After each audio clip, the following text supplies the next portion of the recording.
little boys, cheerful and bright, Abdullah and Umar, a lovely sight.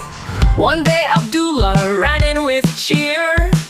Brother, he called, come quickly near. A sweet little bird flew into our room, its feathers so soft, its eyes full of bloom.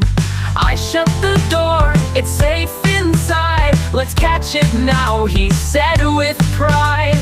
They ran together, fast as can be, excited to look, excited to see. Umar peeked and smiled with glee. A nightingale, that's what it be.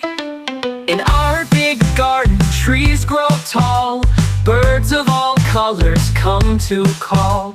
Tiny and bright, they sing all day, dancing on branches, then flying away. Really? Asked Abdullah, eyes open wide. You must feel joy with birds by your side. Yes, said Umar, and you can too. Let this one go, it's the kind thing to do. Plant some trees, big and small, and birds will come to visit and call. So Abdullah smiled and opened the door. The nightingale flew and sang once more. The boys then planned with hearts so free to fill their world with every tree.